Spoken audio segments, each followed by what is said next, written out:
When she got to the spot where she usually transformed, before his eyes, she transformed into a very large, beautiful serpent. When Odum saw this, he screamed in shock. He could not move. It was as if his feet were glued to the ground. He shivered in fear as he realized the beautiful Oledo was indeed a mighty serpent. Terrified and entranced in equal measures, Odum watched as Omaja coiled herself around him, her eyes blazing with fire as she spoke with a voice that echoed through the forest. "Quiet!" she shrieked in anger. "You have been deceived by your own desires, Odum. But now you shall learn the true cost of your actions." As she coiled herself tighter around him, Odum began to beg for mercy. He swore he would never treat women as nothing ever again and become a better man. But Omaja was furious.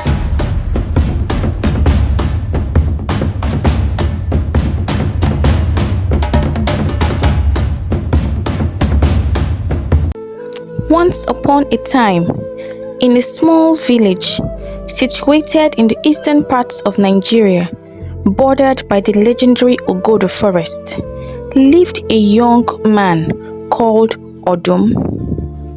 Blessed with striking looks and irresistible charm, Odum was the object of admiration for many young women in the village. Yet, his reputation extended far beyond admiration. Odum's good looks and sugar-coated tongue easily won him the heart of any young maiden that tickled his fancy.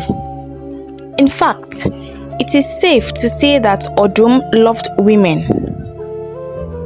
The moment he sighted any beautiful woman, his first instinct was to figure out a plan to lure her into bed with him. And the maidens, unable to resist his charm, always fell into his trap, even though the whole village was aware of his insatiable appetite for women. In that same village also lived a pretty girl named Ulie. Ulie was a very good-natured and shy, innocent girl who had always had a crush on Odum, but her shyness never allowed her to be able to express herself around him. Besides, everyone knew he was a flirt. Ulie was so shy that anytime she saw him coming, she would run away and hide herself. Odum, being a champion in women affairs, recognized that Ulie had feelings for him. It was not new to him to discover that a maiden had feelings for him, but something about Ulie drew him to her. Perhaps it was her shyness or her innocence that intrigued him, but he knew for sure that he was going to have her. Odum started making plans to woo Ulie. He knew it would be quite a cumbersome task because she was quite different from the other maidens who were bold and easily threw themselves at him.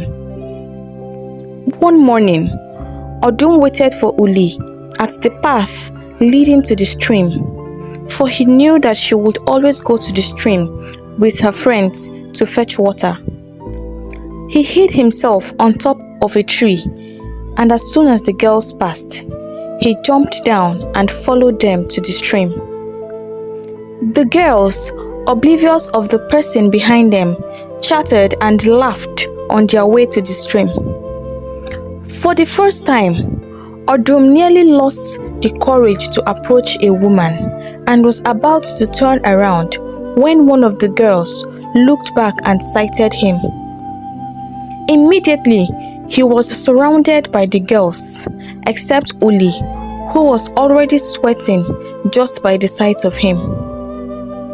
Not left with much choice, He joined the girls and thrilled them with exciting stories and had them giggling all the way to the stream, all the while casting side looks at Ulie.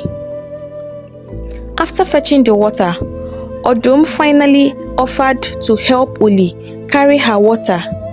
Reluctantly, she agreed and he carried her water pot, leaving the other girls grin with envy. When they got back to the village, every girl went her way, but Odum insisted on following Ulie to her house. Ulie was excited to be close to Odum, but she dared not show it, so she just comported herself and let him charm her with his sweet stories. She was sad to see him go, but was hopeful that she would see him again. The next day, Odum was there on the same path, waiting, and he waited again the day after. Soon, it became a routine. Her friends already knew Odum was courting her and teased her mercilessly. But they knew it was not going to last, as he was a chronic womanizer. Ulie started looking forward to going to the stream every morning because she knew that Odum was waiting for her. Their closeness began to grow, and they not only went to the stream together, they were everywhere together, except when Odum was working on his father's farm. Soon, the duo became the talk of the town, and the villagers were even surprised that Odum had decided to stick to one woman. He would buy her jewelries, beads, and other little gifts, hunt for bushmeat, and spend almost all his free time with her. Ulie fell hopelessly in love with him.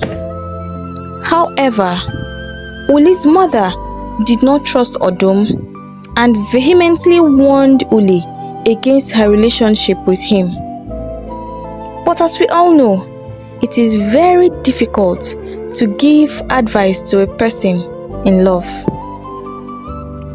Ulie and Odum seemed so in love, and as time passed, the village came to accept their relationship. One day, Ulie became ill. Her mother tried to give her several herbs, but she did not get better. She kept throwing up every time she ate anything and was always tired. With the eyes of an experienced woman, Ifeyinwa, Ulie's mother, discovered that her daughter was pregnant. She was furious, and her father nearly disowned her for bringing shame upon their family. Ifeyinwa took her daughter and went to Odum's house to inform him and his parents about what had happened.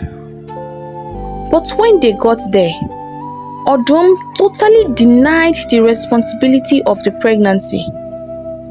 His father was shocked, for they all knew that the only man they saw Ulie with was Odum. His father insisted that he was responsible and must marry Ulie. Odum started to panic. He was not ready to marry. He still wanted to enjoy life and be free to do what he liked. But this was beyond him. He had to marry Ulie. Without much celebration, Odum and Ulie became husband and wife.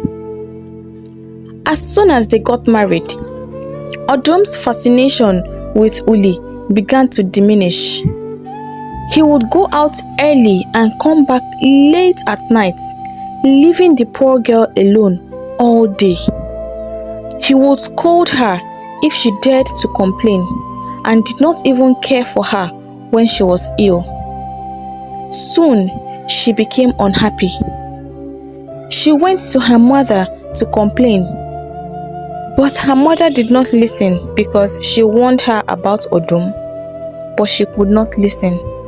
Therefore, Ulie made up her mind to face the consequences of her decision.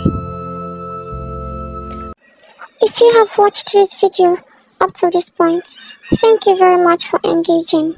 Please support the growth of this channel by giving this video a big thumbs up, subscribe and turn on your notification bell. Thank you.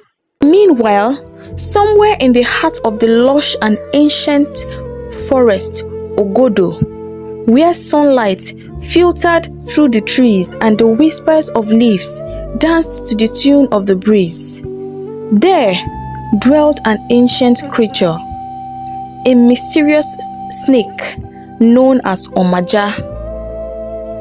Omaja was no ordinary serpent. She was a 1,000-year-old snake who possessed a rare and wondrous gift bestowed upon her by the mystical forces of the forest. By day, Omaja would slither through the forest, her scales shimmering like precious gems. But as twilight descended upon the forest, she would shed her serpentine form and transform into an old man. Under this guise, she would go into the village with a cart filled with sparkling jewelries, which he sold at the village evening market. Omaja enjoyed going into the village and watching the simple lifestyle of the villagers. More, she enjoyed going as an old man, for nobody paid attention to a poor old man. It was in the market that the snake heard about Odum's escapades and the way he mistreats his pregnant wife. Omaja felt sorry for poor Ulie and decided to teach Odum a lesson. The next day, Omaja went into the village as usual, but this time she transformed into a very beautiful maiden.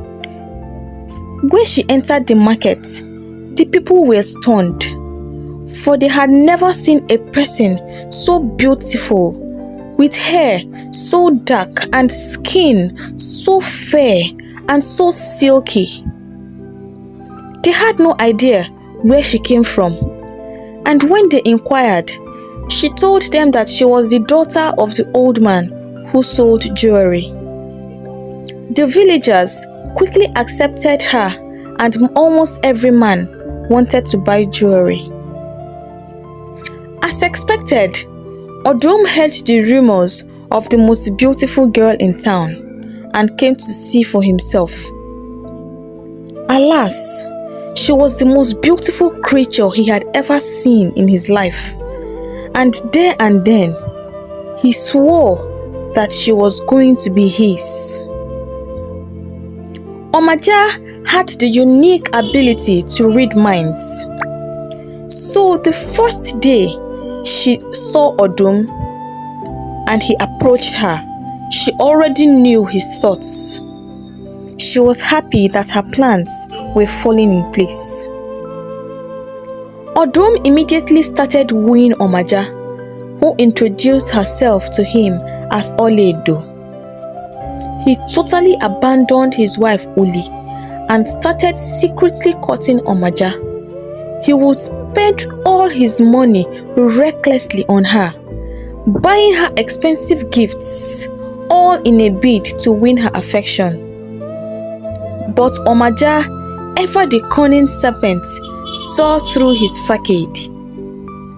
Knowing that his intentions were as shallow as his own reflection, she was on a mission, and so she played along with his advances, leading him deeper into her web of deception with each passing day. One day, she told Odum that she heard rumors that he had a wife who was heavily pregnant. Odum looked into her eyes and denied it blatantly. This infuriated Omaja, and her resolve to deal with him became stronger. After their meeting that evening in their secret place at the entrance of the forest where they usually met, Omaja put a spell on him and lured him deeper into the heart of the forest. When she got to the spot where she usually transformed, before his eyes, she transformed into a very large, beautiful serpent. When Odum saw this, he screamed in shock. He could not move. It was as if his feet were glued to the ground. He shivered in fear as he realized the beautiful Ulie was indeed a mighty serpent. Terrified and entranced in equal measures, Odum watched as Omaja coiled herself around him, her eyes blazing with fire as she spoke in a voice that echoed through the forest. "Quiet!" she shrieked. "You have been deceived by your own desires, Odum. But now you shall learn the true cost of your actions." She coiled herself tighter around him. Odum began to beg for mercy. He swore he would never treat women as nothing ever again and become a better man. As he begged earnestly in tears, Omaja's heart softened, and so did her grip on him. She looked straight into his mind and saw that he was filled with remorse and his words sincere. She released him and instructed him to never speak about their encounter to anyone. She made it clear to him that day that the moment he tells anyone about her is the day he dies. Odum solemnly swore to take their secret to the grave. That night, Odum went home a different man. He devoted his time to taking care of his wife and unborn child, and never looked at any woman again. Once again, the villagers were surprised at his new change of character, but this time they hoped it was for the better. The old man who sold jewelries in the village evening market stopped coming. Some of the villagers say that he now goes to sell in the neighboring village, as they had seen him on several occasions. Ulie, on the other hand, was very happy with her husband's new character and kept thanking the gods for bringing him back to her. She only hoped his change was for the good. Soon after, she gave birth to a beautiful baby girl, and Odum named her Ulie. The couple had 4 more children, and they all lived together happily ever after.